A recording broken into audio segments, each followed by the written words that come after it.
I was recently watching the extended cut of one of my all-time favorite movies, and there was a line that stood out near the end that I had never noticed before, hadn't quite heard this way, and it's from Wonder Woman.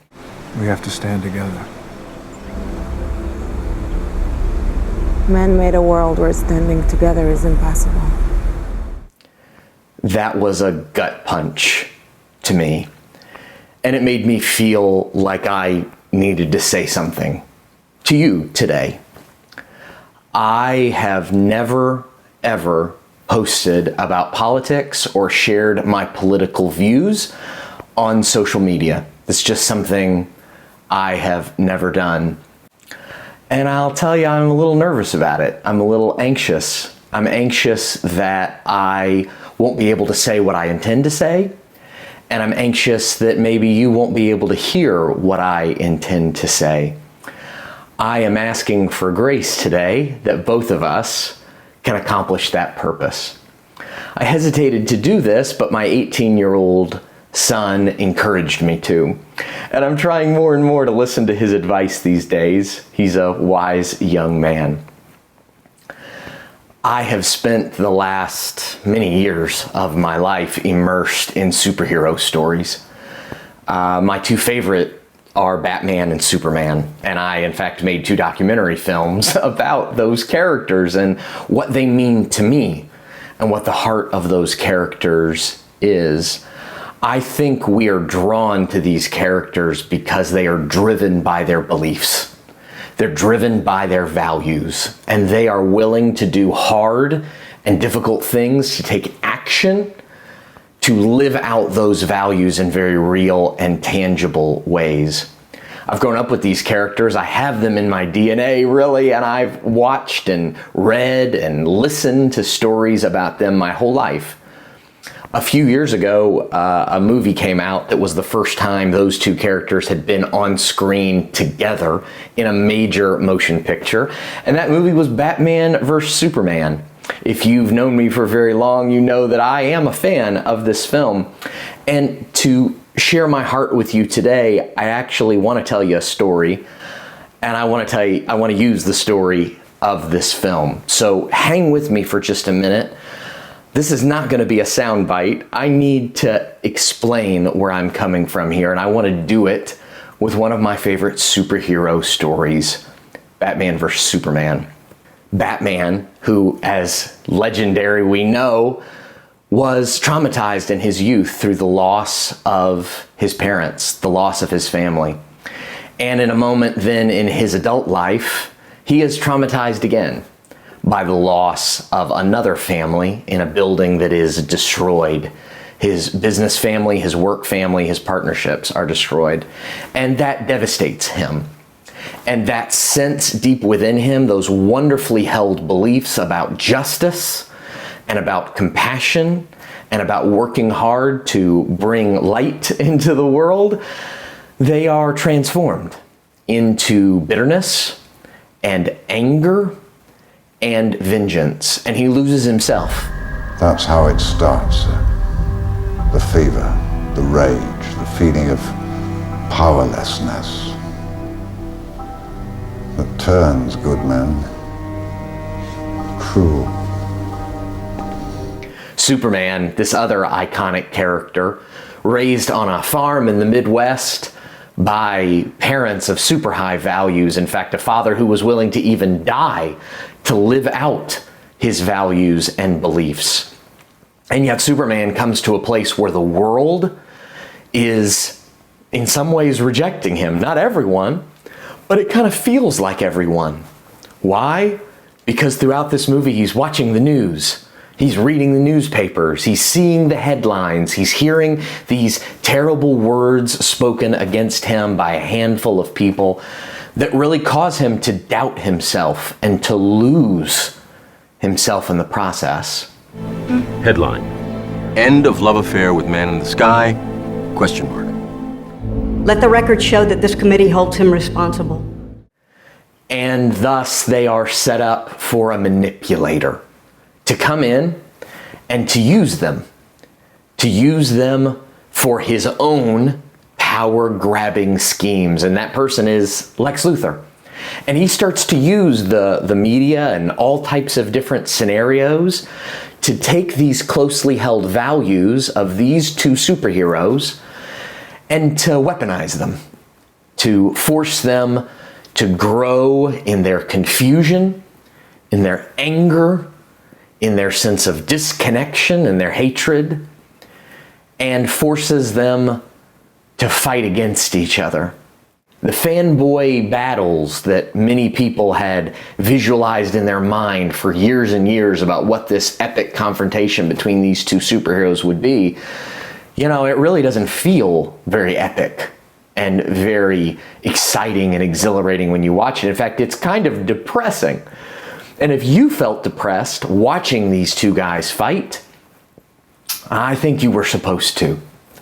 I think that's the way it was supposed to feel, to watch them fight each other.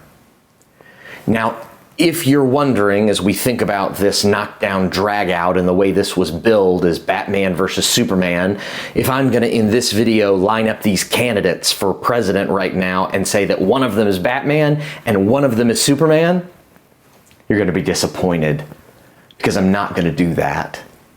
In fact, my feeling is, my belief is, that if I were to take these political machines and many of these media outlets, they're actually the Lex Luthor of the story.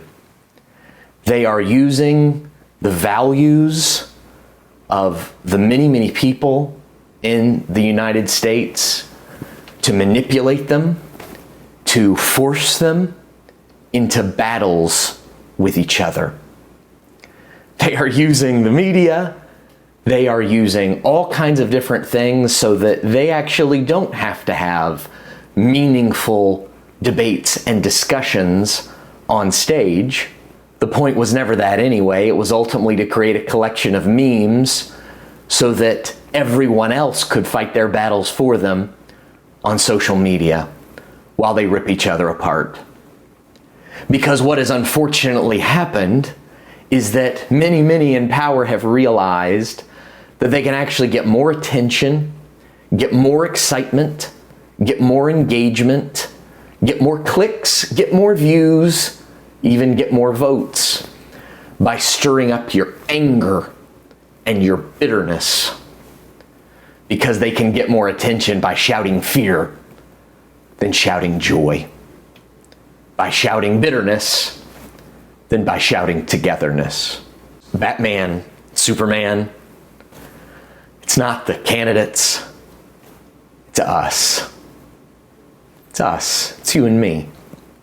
When this movie first came out, I posted a video talking about different elements of this film, and I got very emotional in that video. There were people that thought I was crazy for kind of losing control of my feelings, talking about a superhero movie. But I wasn't crying over a superhero movie.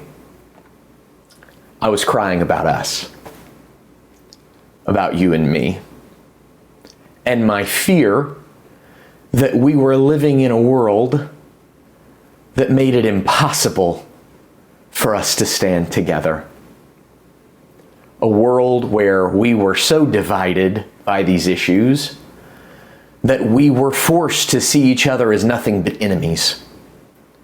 And that the goal, the biggest goal, and the only way we could actually achieve justice and good in the world was to tear each other apart, to destroy each other. That has caused great emotional distress for me for a very long time. I think it's very important for us to have beliefs, for us to have values and convictions, and to stand for things. But I do fear that right now, those convictions are being weaponized in a way that is encouraging us to tear each other apart and to destroy each other. When I look at my social media feed this year, I am seeing so many that sound like the words of Bruce Wayne, Batman, in this movie. That son of a brought the war to us 2 years ago. Jesus, Alfred, count the dead. Thousands of people. What's next? Millions? But I've also seen posts that very much remind me of Superman in this movie. I have to go to Gotham to convince him to help me. Or he has to die. I'm doing two things right now, and I would encourage you to do them too, to ask yourself two questions. The first question is, are my beliefs and closely held values being weaponized against my neighbors and my friends? Have I allowed narratives from political machines and from the media to create such strong emotions in me that I will tear down anyone that gets in my way, no matter who they are, because of how convicted I am about this? And number two, in my heart, have I allowed those stories and narratives to shape and twist my perceptions so that now I see anyone that disagrees with me as an enemy? As an enemy to myself and my family, as an enemy to my community, as an enemy to the world. Have we turned our neighbors into our enemies? And do we believe that our only solution is to destroy them? I am voting, and I do have stands, and I do have beliefs. But I also believe that even if I win, even if my vote is the winning vote, and the issues and the things that I care about most, even if I have some victories within those, if in the process I have destroyed my opponents and I have lost my connection, my ability to help and show compassion and influence, then I believe ultimately I will have lost. Because the dream was never just to win. That was not the dream. The dream was to stand together. Stronger, bolder, braver, and with more hope and confidence for the future. If in your words, if in your behavior, if in your heart, you've become so bitter and angry that you have mentally and emotionally killed, fought, battled your neighbor, I would invite you to reconsider that position today. Not to compromise your convictions, not to sacrifice your beliefs. We need you to be the strong, bold, inspired person that you were born to be. And we need you to stand for the people that need you the most. But I believe that we must stand together. We must find a way. Have we created a world where it is impossible for us to stand together? Maybe so. But I don't believe that it needs to be that way forever. I believe that it is possible for, even in the midst of our disagreements, for us to continue to love each other, to show compassion, and to stand together in the sun.